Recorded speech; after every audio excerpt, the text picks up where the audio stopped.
Mr. Anurag Garg, Dr. Hanuman Chaudhary, Dr. Sheshu Lata, and distinguished citizens of the city of Hyderabad. The topic I'm going to speak to you about is something which requires to be addressed as many places in India as possible, because in it is embedded a crucial question of India's existence. Ever since Macaulay and the history written by Max Muller and other historians signed up by the East India Company, there has been a complete distortion of our history. So much so that we don't even know what is the identity of India. So many of the misconceptions that you have today are because of this lack of a proper understanding of the true history of India. Take for example the concept of Aryan and Dravidian. There is a political movement in Tamil Nadu called Dravidian movement. The word Aryan is not there in any part of our religious scripture. The word Arya is there. Arya means a gentleman, accomplished person, civilized person, and it applies to any person in India.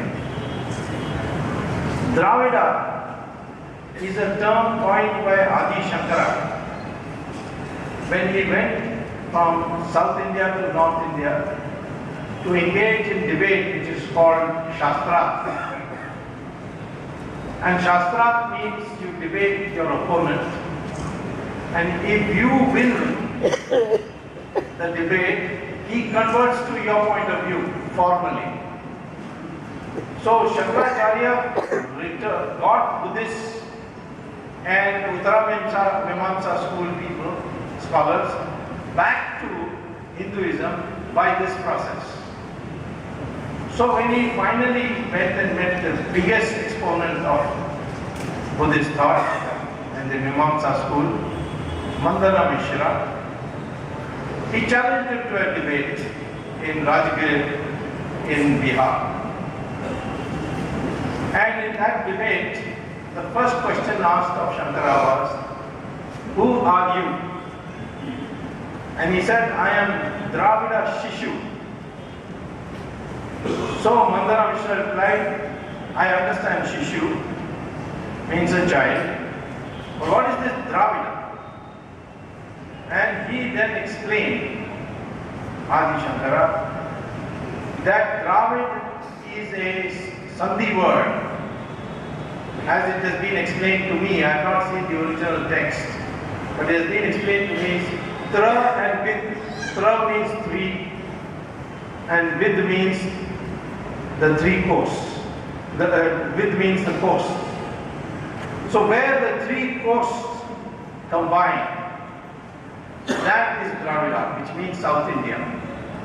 The three coasts you see, western coast, eastern coast, and the part of Kanyakumari, with bordering the three oceans, Arabian Sea, Bay of Bengal, Indian Ocean.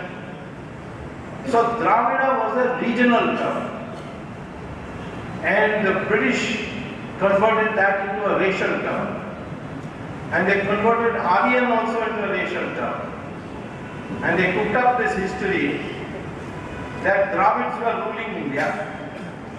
And then the Aryans came from Europe across the mountains, Khyber Pass, and they beat up the Dravidians and drove them south. So therefore there are two different races called Aryans and Dravidians.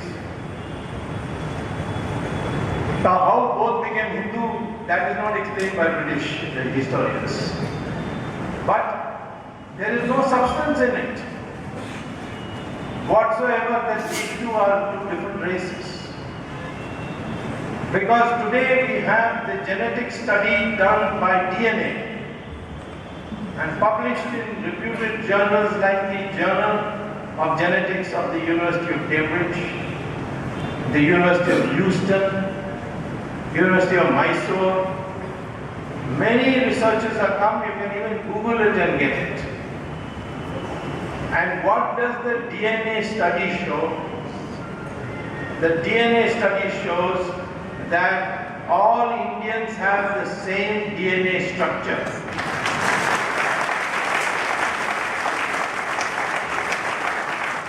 Whether it is the North Indian or the South Indian, whether it is the Brahmin or the scheduled caste, whether it is the Hindu or Muslim, they all have the same DNA.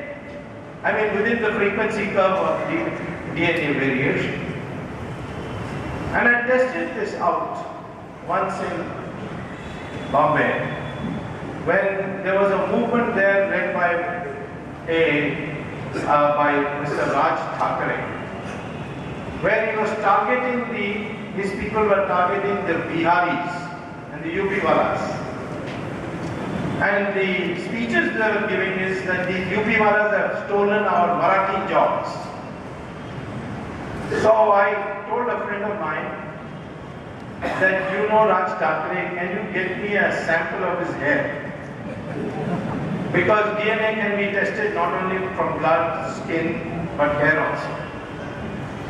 He said, yeah, I go to the same hairdresser, so one day I will bring it to you. So he brought me a bottle of his hair. And then I went and gave a taxi driver 10 rupees and said, can I take a small sample of your hair? He thought I was mad or something. But anyway, for 10 rupees, he said, yes, just take my hair. And I got it tested here in one of your microbiological laboratories in Hyderabad and found that the DNA of Raj Thakre and the UP taxiwala was the same.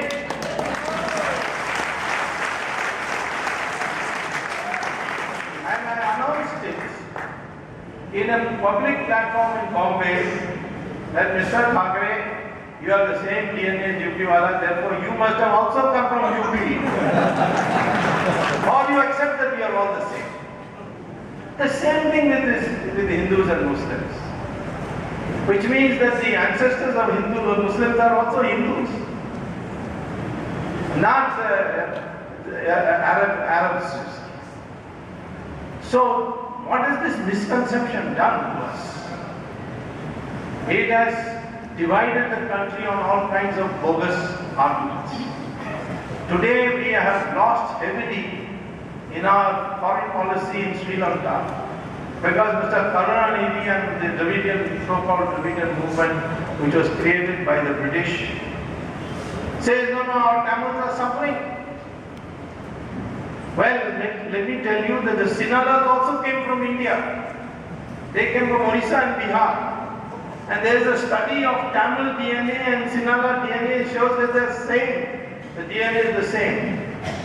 So how can we discriminate between two Indians, one coming from Orissa and Bihar and one coming from Tamil Nadu? But our Prime Minister, poor man, he has succumbed. And we built houses in Sri Lanka, we built roads in Sri Lanka for rehabilitation. We have opened schools in Sri Lanka, and guess who goes and inaugurates it? The British Prime Minister goes and inaugurates it, while the Indian Prime Minister sitting at home. So all this is because of this reason. And it has gone pretty deep. One day Karunanidhi told me that, you see, we can never celebrate Ram Leela.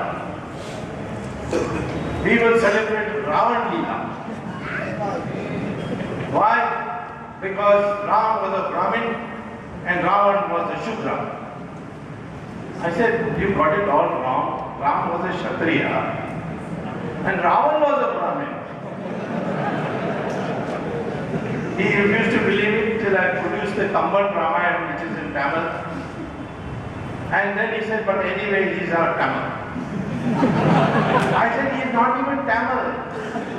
He was born near the borders of Delhi, which is now called Noida. And his wife, Mandodari, was born in Meerut. Both went to Mansarovar. And there Ravan did tap, you see, it is tapasya. And you know Lord Shiva is a soft touch. So he gave him a var, the varam as it's called in Tamil. He gave him a boon that nobody can defeat you unless they hit you at a particular place in your stomach. And with that strength he started looking around, who shall I conquer? And found that his relative Kuber was ruling in Sri Lanka. So he went to Sri Lanka, conquered it and crowned himself the king of Sri Lanka. That's the truth. And after people had forgotten all this, in 1981, after 3 years of talking with the Chinese, they agreed to open the Kailash Mansarovar route on the condition that I will go there first.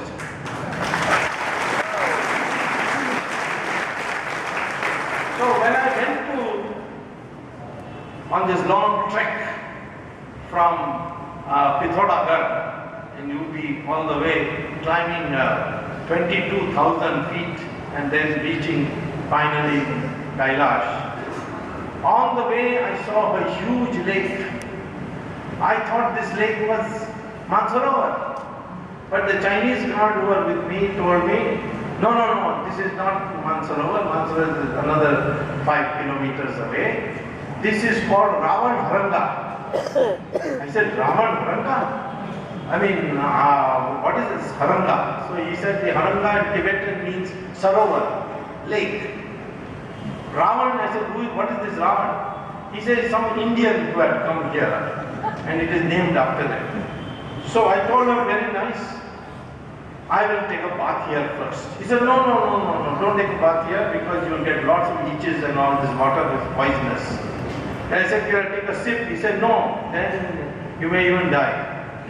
So out of mischief, I had an empty bottle. I filled that Ravan Haranga water in a bottle. When I returned to India, I met Karunanidhi and said, you are a Ravan Bhakta. Please drink this and show me.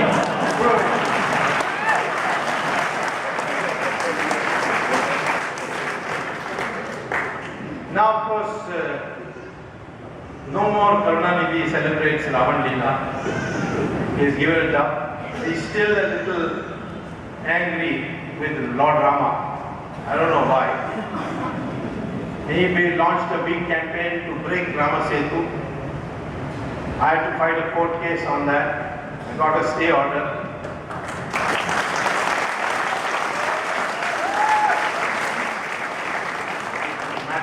For final hearing on 26th, I hope to make it declared by the Supreme Court as the National Monument of India.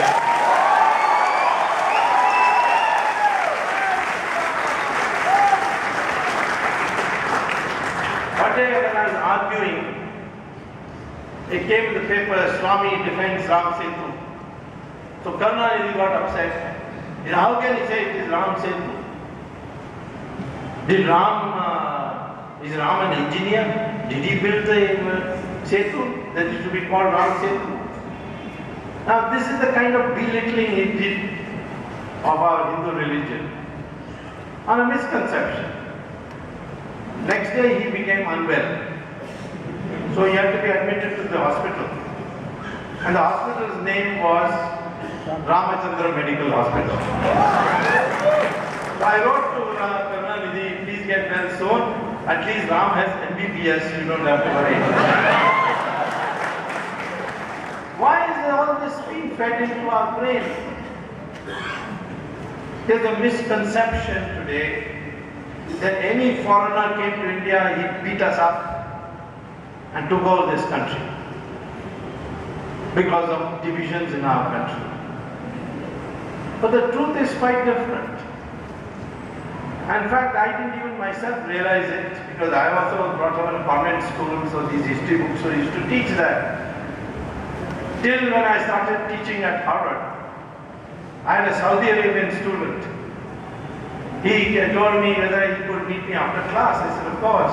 So when I came out of the classroom, he was there. He said, my colleagues in the university in Dhahran, in Saudi Arabia, are doing a research project on which they wanted some inputs from you. I said, what is it? He said, we are investigating the question, how is it that India, even today, is 80% Hindu? Well, I said, I am not able to understand the significance of this question. So he said, see, we are studying Islamic history, and we find that Persia was ruled by Zoroastrians, and Islamic forces invaded Persia, conquered it, and having conquered it within 15 years by their usual method of forcible conversions, they converted within 15 years 100% of Persia to Islamic religion. Today, Persia is called Iran. Iran is an Islamic country.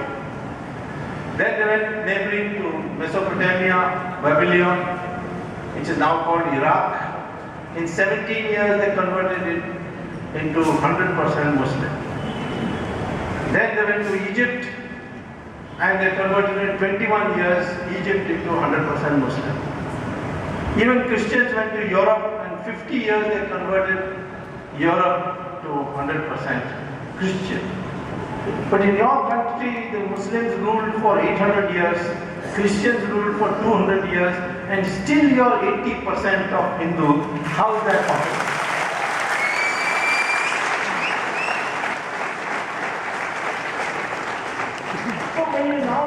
Then you start looking deeper, and you find there was never a year when some part of India was in rebellion. Whether it was Rana Pratap, who fought, he did win, but he fought and lost everything. Same thing with Shivaji, he fought and won. Victorious. In Karnataka, in near Bijapur, there is a place called Hampi.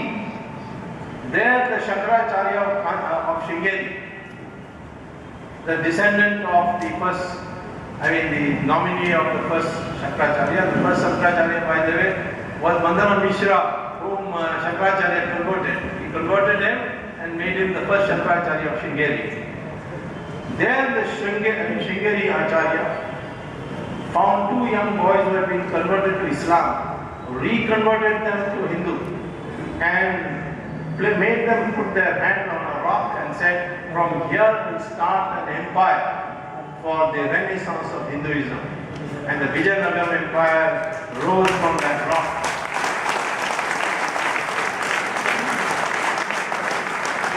And it spread right up to Bengal. It covered more territory than the Mughal Empire ever covered. It lasted 300 years.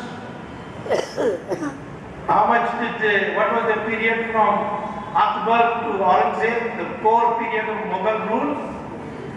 150 years. This is 300 years. And that is only 150 years. And less territory covered, ruling over less territory. And yet you open your history books, what will you see? You will see chapter after chapter on one Mughal emperor to another Mughal emperor. Akbar to Jahangir to Shah Jahan to Aurangzeb to Shah Alam. But for Vijayanagara Empire, one paragraph. There was an empire for Vijayanagara Empire in South India. Not even there was a Bijapur. This is the way your history has been dished out to you from Macaulay's times. And therefore a large amount of misconceptions arise. Today I am going to speak to you about one such misconception, and why it should be understood that what is the truth of it. Hindutva is a word which immediately evokes fear. That there is something communal, there is something violent, there is something exclusive, etc. Something undemocratic. But the fact of the matter is, the substance of Hindutva is exactly the opposite. Let me say, which is the one religion in this world which says that all religions lead to God? Is it Christianity? No. Is it Islam? No. I can't think of any religion. Is it Judaism? No. The only religion in the world which says that all religions lead to God is Hinduism and not any other.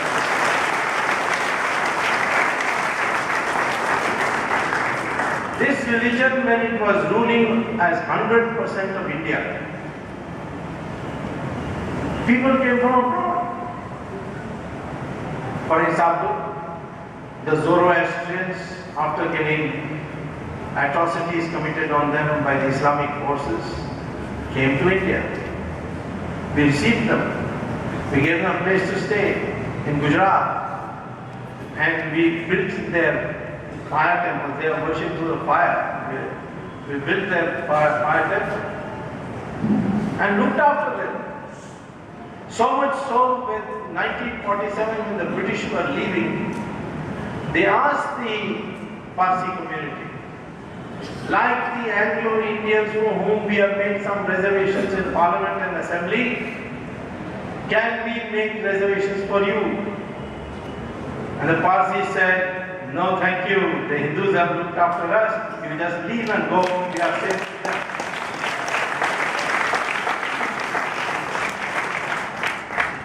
Persecuted all over the world.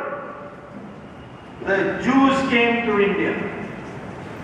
They came to Cochin, Bombay. We received them. The Travancore king and the Cochin kings received them. They built fire temples for them, which you can even see today in Bombay.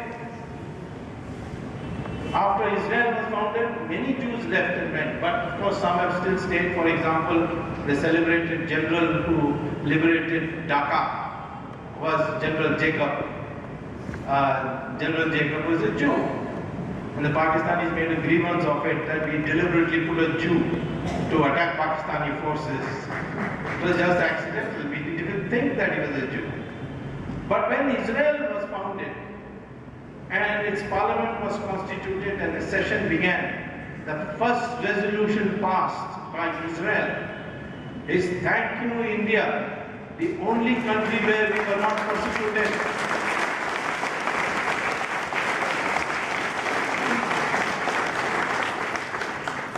So how can this religion create any misconception? After all, Hindutva means what?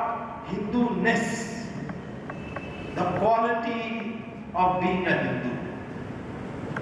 Is there a distinctive quality of being a Hindu as opposed to a Muslim and a Christian? Of course there is.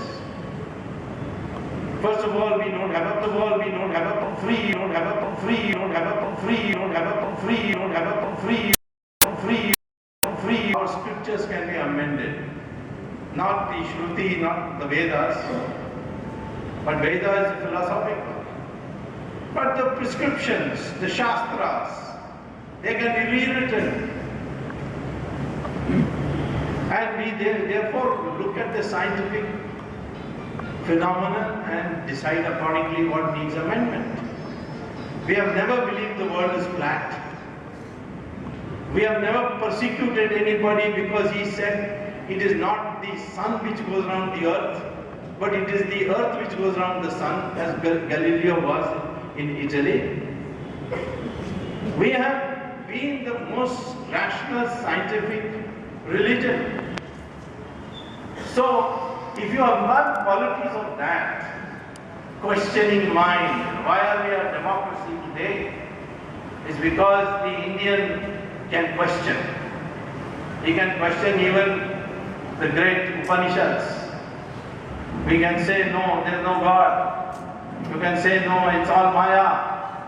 There are so many schools of thought with the common single thing that God exists and His darshan you can have in this life. There is no other religion which says you can meet God in this life. Ours is the only, Hindu religion is the only religion which says if you follow the discipline, even if you have lived a life of sin, your tapasya will free you and you will be able to meet God in this life. And that is why in every district you will see a Swamiji. And today they have become very popular. Look at Sri Ravi Shankar. Oh, what a crowd. Oh, what a crowd. What a crowd. Baba Ramdev, Swami Dayanand Saraswati of Coimbatore. All these people are drawing such big crowds and mostly foreigners. Because there is something about this Hindutva, Hindu-ness, which foreigners find they can't get it in their country. If you go to Google and type Julia Roberts. Who is Julia Roberts? She is a Hollywood actress. Very famous actress, got a lot of Oscars, made a lot of money. She one day came for shooting to Haryana.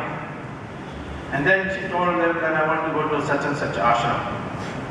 She was taken to that ashram and there she stayed because the Swamiji, she asked, I have won everything in the film world. I have enough money, but I'm not happy. Tell me what is wrong with me. I heard that you sannyasis, sadhus, monks, you can tell us the way to true happiness. So he said, I can't tell you like this. You'll have to stay here and go through some of the discipline. So she stayed there for 2 weeks. She stayed there for 2 weeks.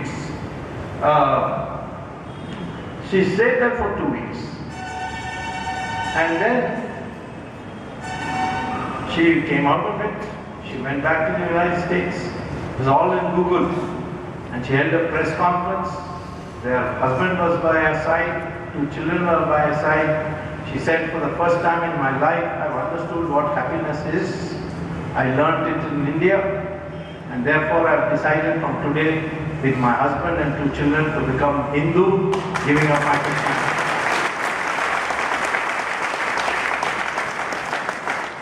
Now, how can you think of this as fascism? What is fascism?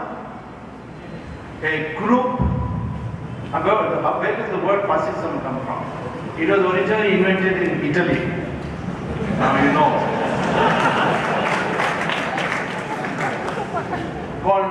Came from the word fasciso. 1921, Mussolini gave this word, and in the Western, in English, it became known as fascism. Fascism means a group, and that group will blindly obey the leader. It is not committed to democracy. It is not committed to any variation in opinion. It is a group, and that group, in order to acquire power, will use violence. That is the concept of fascism originally.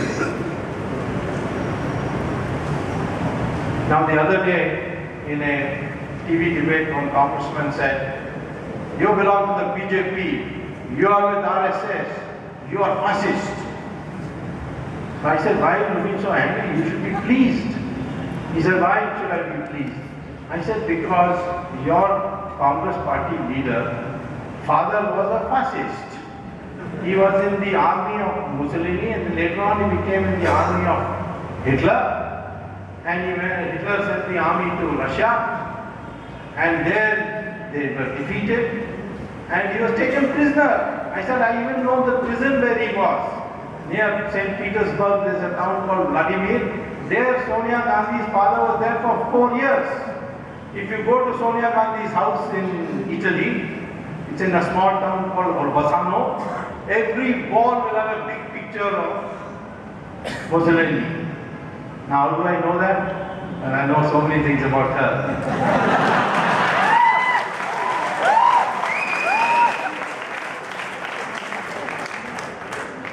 So how can Congress people call us fascist? Or anyone who says that we are today not asking for return to the old, rigid, ossified Hinduism. We want a renaissance in Hinduism. This is what Aurobindo said. This is what Swami Vivekananda said. This is what Mahatma Gandhi said in his own terminology. No one wants the old, because some of them is got ossified. We would like to get rid of it. For example, this Varna system. Brahmins, Kshatriyas, Vaishyas, Shudras, and Asprishya, that is untouchable. Untouchability came much later. Original idea, there was no untouchability. And two rishis met, Bhrigu and Bhardwaja. They discussed how to create a stable society. So Bhrigu proposed that the stable society is one which is decentralized and its power is decentralized. And he said there are four sources of power. One, learning, knowledge is a source of power. Weapons is a source of power. Wealth is a source of power. And land is a source of power. And he said that we should distribute this so that those who have learning do not have weapons or wealth or land. Those who have weapons cannot make policy because that requires learning. Those who have wealth cannot get social status because they have wealth. If they are philanthropists, they will. That means sacrifice. And those who have land must produce. If they produce, they must produce for the society and not for profit. This is how Bhrigu devised it. And it had nothing to do with birth. It had to do with this commitment. You want to be a Brahmin, you want to be a Rishi, then you have to be a person who lives without property, without land, without weapons. You live in a hut in a forest and wear nothing but a bagwa, kapda. You see, that is the concept of a Brahmin. Then only you qualify to be a Brahmin. If you are a Kshatriya, you defend the nation. But you cannot make policy. Like in Europe, the kings can make policy. You cannot even give punishment. The court is not the king, according to us. We were not a dynasty. We were not a monarchy. We had distributed this power. Veda Vyasa, who wrote the Mahabharata, was not born in a Brahmin family. His mother was a fisherwoman. Can't get lower than that. And he became a Maharishi, wrote the Mahabharata. Valmiki was born in Dalit house, in a Dalit house. The Dalits accept him as theirs. But he rose to become a Maharishi and wrote the Ramayana. Kalidasa was cutting wood in the forest, branches of trees, and he was considered generally stupid. But he rose to become the greatest poet of India and a Maharishi. Vishwamitra was a terror for the gods also. But he was not born in a Brahmin house. His father and mother were Kshatriyas. But he rose to such, with penance, he rose to such power that even the gods were afraid of him. That was Vishwamitra. So, as I said, pointed out to you that Ravan was a Brahmin, but he broke the law.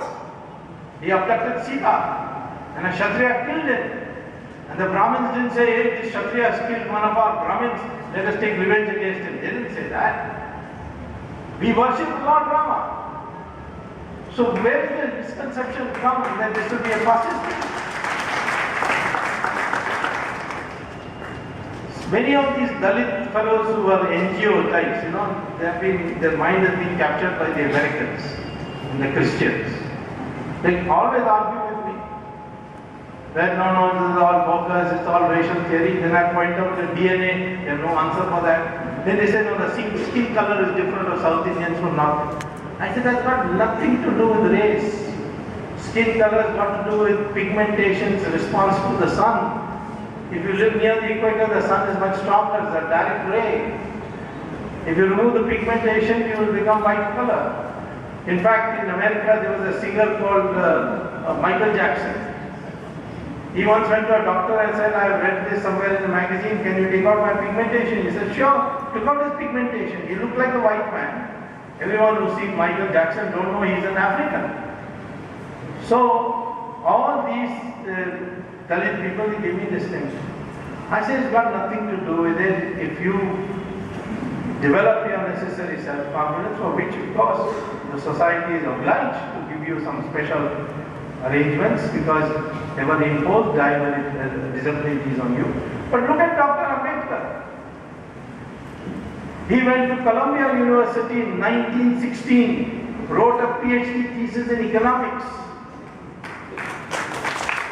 1916. He wrote wonderful treatise on the history of India. You should read his history of India.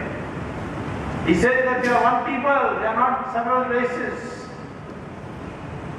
And then he went to England and got a law degree. Became a barrister. Came back to India. And the people used to refer to him as Bhimrao. Jawaharlal Nehru went to Cambridge University, failed the exam. They gave him a gentleman pass and sent him home. After he came back home, people started calling him Pandit Nehru. This is the ossification we want to go away. I would like to refer to Ambedkar as the Pandit Ambedkar.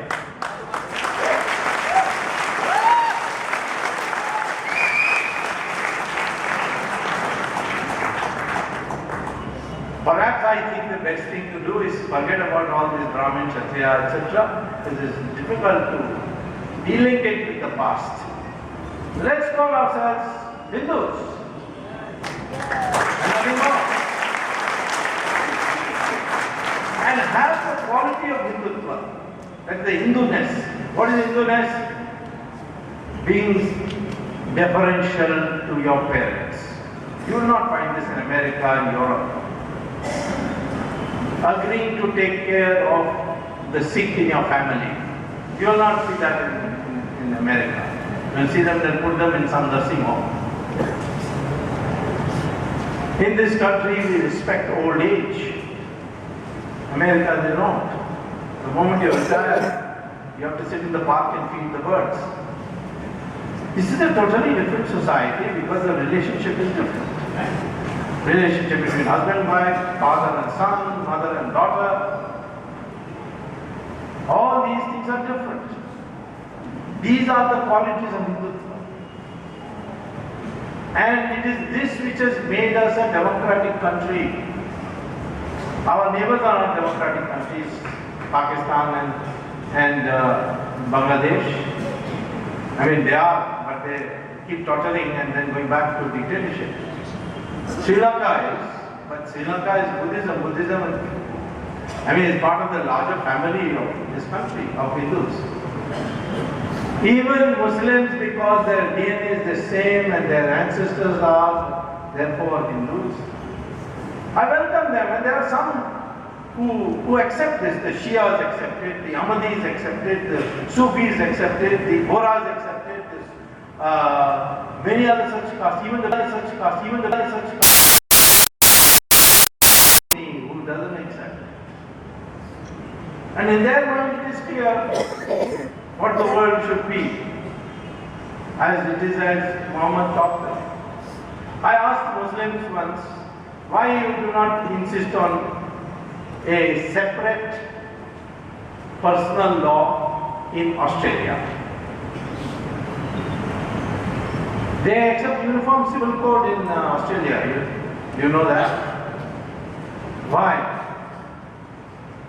But in India, you demand it. In Saudi Arabia, you demolish masjids left, right, and center. You build roads by demolishing masjids. You build a palace in Makkah, demolishing the very masjid which Muhammad used to read namaz in. But you will not allow a masjid to be demolished. I am not suggesting that there should be unauthorized demolition of masjids. You can't take law into your own hands. But the government can. The government does it.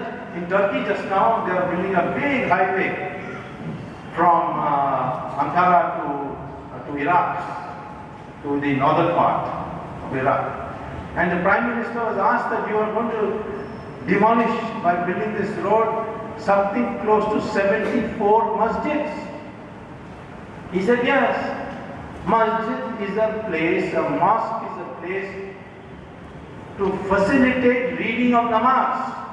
And namaz can be read anywhere, even on the railway station, even in this hall, in your drawing room.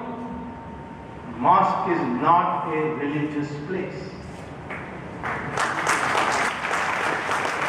During British India, when the British were in power, they demolished it. And this is not something I have brought from abroad. It is there in a constitutional bench judgment of the Supreme Court, 1994, volume 6. Supreme Court cases, there's a journal, page 378, paragraph 81. Is one paragraph. Where constitutional bench says that a temple is a religious place, but not a mosque. And how do I know that? When I was law minister, Rajiv Gandhi had helped us to form the government, and Chandrasekhar became Prime Minister. And I got two portfolios, one was commerce and the other was law. So Rajiv Gandhi told me that he had started a case in the London House of Lords to retrieve a Nataraj statue, bronze statue, which had been stolen and taken from Tanjavur. So I studied the case and I found that there was an unused temple in Tanjavur, one of the villages of Tanjavur, near Tanjavur, where no one was praying. It was under lock and key, grass was growing, all that. And a farmer was digging for harvest, for planting seeds, and he struck iron. He dug up further, found a beautiful big Nataraj. So he took it out and cleaned it up, and was boasting to everybody. Suddenly, some touts arrived and said, listen, what can you do with this Nataraj? You can show it for some days. After that, it will be a burden on you. We are ready to give you 1 lakh rupees if you sell it to us. Now, farmer had not seen 1 lakh rupees, so he immediately sold it. They then smuggled it out, took it to London, and there they put it up for auction. Auction was for 11 crore rupees, equivalent of 11 crore rupees. So somebody must have given a complaint to Rajiv Gandhi. So he then asked the embassy to get into action. So the matter, when it came to me, I thought the best thing to do is go to court. So I went to the House of Lords. I sent our people to the House of Lords. And we argued the matter there. What the company argued was that this was lying in disuse. It was found by a farmer, we paid him 1 lakh rupees, it became my property. And therefore, our property, and therefore we can sell it as we like.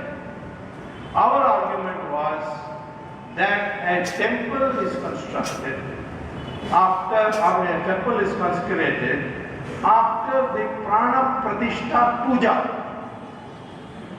That means the god enters the idol and he becomes the owner of the temple. I can best be a trustee of a temple. I cannot be an owner of a temple. Because the owner is the deity, the god. So Nataraja was the owner of that temple. And then we argued that once a temple is built, it shall always remain a temple, whether it is in use or disuse, or somebody is praying there or not praying there, because it is belonging to God and nobody can take it away from God. That argument has been accepted now by the Allahabad High Court in this Ram temple case. The only issue now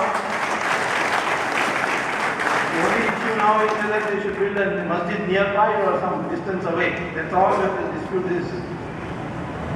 The House of Lords upheld our view and wrote a judgment that yes, it has been to our satisfaction proved that a Hindu temple shall all be properly done by the Prana Pratishtha Puja etc. is always going to be a temple whether it is in use or disuse.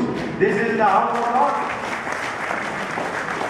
So when I say that Kashi Vishwanath temple in Varanasi and the Ram temple in Ayodhya and the Krishna temple in Vrindavan, I tell the Muslim community, you got a masjid there, it is not, it's only a building. I will build it to you for some nicer, much better looking, more modern masjid somewhere else. You leave these three. The Muslims, why shouldn't they accept that? In fact, when I was law minister, I started the discussion with the Babri Masjid Action Committee, and they were almost ready. But then Chandrasekhar government fell. So I could not complete. Shahabuddin was leading us in. He finally said, prove to me that there was a temple below, and I will personally go and demolish the Babri Masjid. Well, the Allahabad High Court then set up a commission, and now it's been established. So I ask you, what is the quality of Hindutva that I should be thinking of it as fascism? Fascism means a group with a leader and undying loyalty to that leader, unquestioning loyalty to that leader, using violence for your supremacy. I cannot believe that any Hindu has ever done this. I'd like you to read once, if you can access it, I'm sure, from the Google. 1936, Harvard University celebrated its 300th anniversary. Scholars from all over the world in 1936 to Harvard University and said, please give a lecture of your liking, of yourself. So lots of people came. From China they invited the president of Beijing University. His name was Dr. Hu Shi. Incidentally, he was a Christian. He came and the topic he chose was the Indianization of China, a case of 300 years of cultural borrowing. When I first was told about it, I was shocked. I couldn't believe it. I went to the Harvard University Widener Library, took out all the tricentennial volumes, and found the paper they think. And what does he say? He says that China has been, this is 1936, China has been brainwashed by Hindutva. The concepts of Hindus has fascinated the Chinese, and the law of karma and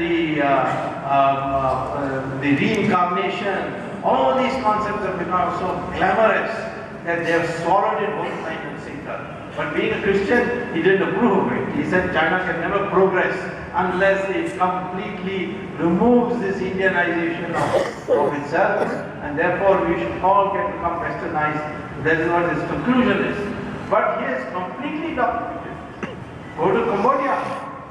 Did we invade Cambodia? No. Did we invade Indonesia? Not at all. Thailand? No. Which country have we invaded, conquered it, and converted it? None of it. We have never gone across. That's why India and China were neighbors for more than 2,500 years of known history. More than 2,500 years of history. Much more. 700, yes, it would be about 2,700, 2,800 years. Never had a war. Till 1962. Europe had a war practically practically every year, sometimes twice a year.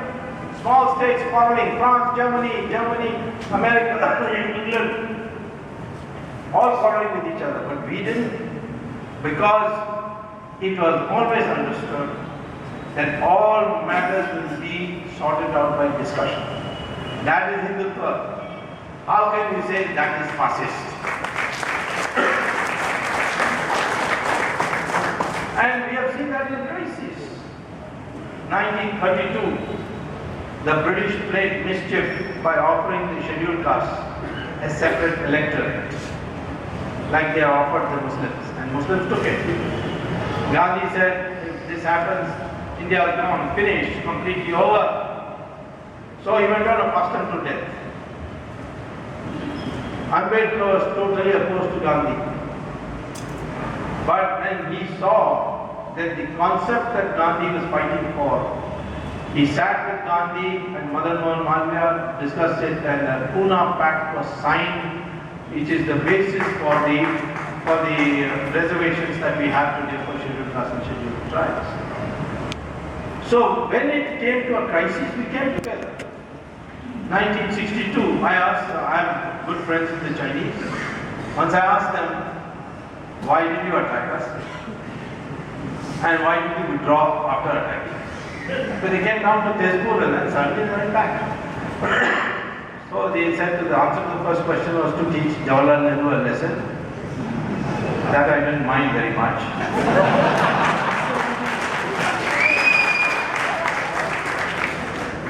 But they said the second thing was that we were told that if India is unprepared, if you attack, it will break into 20 countries. And we found that as soon as we crossed the border, this whole country is up in flames. Women are taking out their bangles and putting it in defense funds.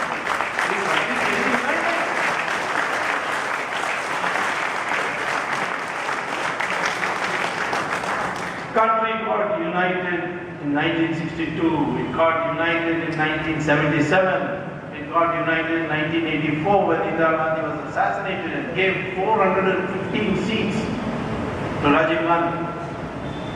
I'm hoping that 2014 also will be united and give BJP.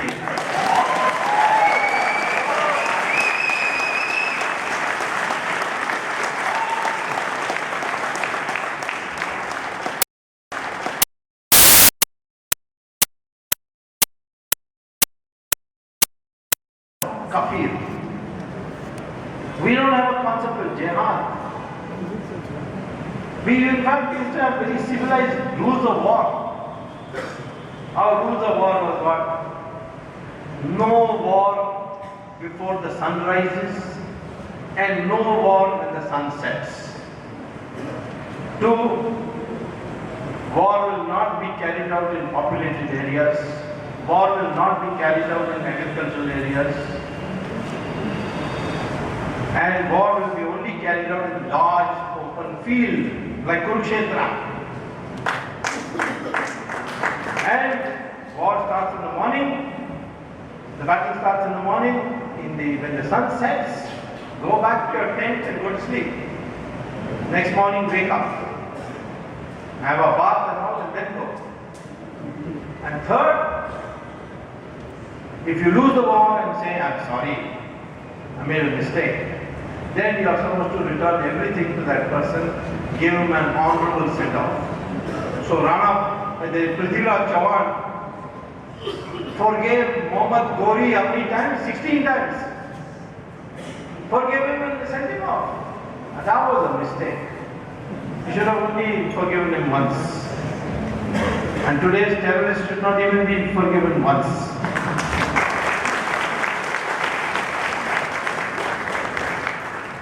How can anything be more civilized than this? That's why you see Mahabharata, Kurukshetra. Ravana had come out of his palace into the open Maidan to fight Ram. This such a humane culture, and you ask that you should abide by it. You should have its value system. You should absorb the value system of that. That cannot ever be fascist, because for fascists, you must regard anyone who is not with you as your enemy and eliminate him, kill him. That is there in the Islamic religion. It is there even in Christianity. The only place where it is not there, that those who don't believe in what you believe, eliminate them, is Hinduism. And that is the way in which we have been throughout the centuries. Even at the time we had a terrible conflict with the Buddhists. Not a single Buddhist scripture was burnt. The Christians came to Goa, got everything they could lay their hands on. Held an inquisition. So how can anyone say that Hindutva is fascism? You can say Hindutva will swallow you, so therefore be careful, keep it at a distance. And that is what in Newsweek, the editor called Miller, Jane Miller, she wrote an article, now we are all Hindus. It's an editorial article of this Newsweek. I think it was in 2007 or 2008. And you can get it again in Google. Write Miller, Newsweek, we are all Hindus, you'll get it. Now what does it say? She says that today, this modern world, people feel that why should we insist that our religion is the only way? Hindus say that all religions lead to God, we should take that view. Why should we say that the misery we are suffering today is because of somebody else? We think that our past bad deeds are responsible. Then she says that, well, sometimes we notice that without trying anything, we get what we want, we get something. And sometimes we try so hard and we don't get it. What's the explanation? She says the Hindus have an explanation. It's called the law of karma. So she goes, and then she says cremation has become more sensible because today to bury in New York is such an expensive proposition. And that's why there is a book written called The High Cost of Dying in America. So he says that slowly, even though we are supposed to be a Christian nation, we are acquiring, assimilating, capturing Hindu concepts. And I find this when I go to America. Yoga centers in every place. Meditation. All our Swamijis going there, having, oh, wonderful. They get paid very well. And they are not very discriminating, the Americans. They see my name is Swami, so they think I must be also one of them. And I get phone calls. I say, no, I can't take this now, I'm busy. They say, no, we will double your fees. There's so much, and you can see that here. Because there, this brings me to my last point. The most important way of being happy is to pursue material interests, achieve material progress while harmonizing spiritual advancement. Western society is a one-dimensional society, material progress. We were not like that. When I was a student at Harvard, one of my American class, I had gone there to get my PhD first. And my classmate, an American, asked me, can I ask you one question without your taking offense? I said, what? So why you Indians followed Mahatma Gandhi? So I said, why not?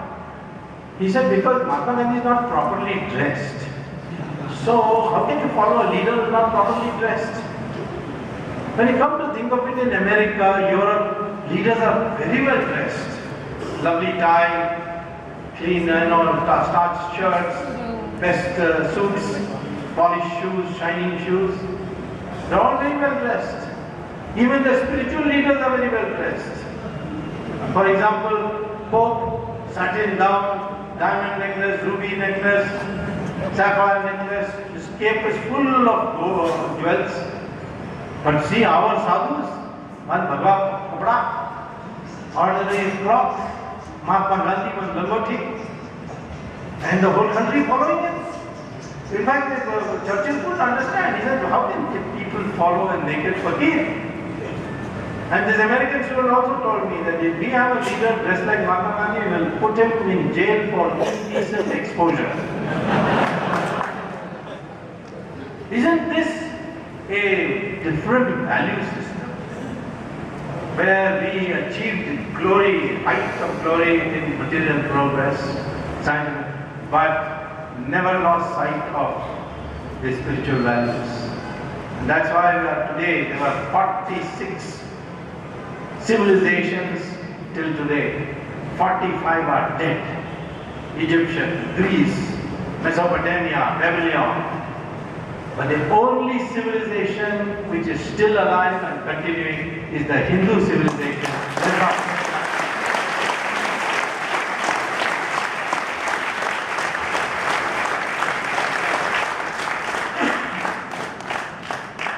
Of course, some people can say that if you get this Hindu consciousness, what about the minorities now? Why should they be afraid?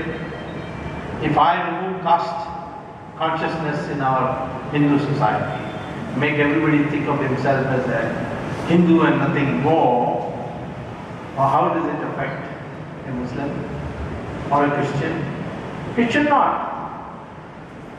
Yes, if you are going to target Muslims and force them to convert, that we will never do. Hindus have never believed in proselytization. Never in the history we have believed in proselytization before. We have given our ideas. Today many mullahs are very afraid that some of the Muslims are now practicing yoga, and they think that this is a dangerous thing. I asked once a Muslim, what is the difficulty if I say that you should have only one wife? After all, 50% is women and 50% is men in a society. And if you marry more than one, somebody else is not going to get a wife. Unless you are going to go for love jihad or something and get it from somewhere else. So what is wrong if you say one woman, one wife? One man, one wife? He said the problem is in our minds that once we start accepting like this, then slowly you Hindus will swallow us and we will become more Muslim. Now that's a fear that our concepts may become so appealing. So shield them. Don't let them come near us. Well, be there, no problem. But I have found today a large number of the educated Muslims. Christians, of course, you need not say anything because they are, except that they are adherents to the church. All other matters, there's no difference. But in the Muslim community, I find now a rebellion at the strict requirements that are being imposed by the mullahs, and they seem to be doing it for this fear. I think we should be able to assure them that we are interested in reform in the Hindu system. We are interested in a renaissance in the Hindu system. We want to bring back the values in the Hindus that met the test of time. The Hindu-ness of being a Hindu. Not enough to be a Hindu, but the Hindu-ness.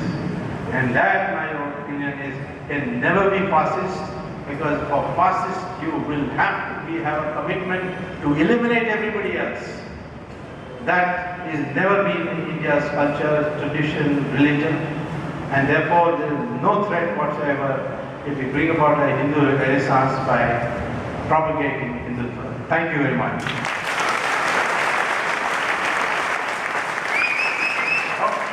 Our friends, please be seated. We are still left with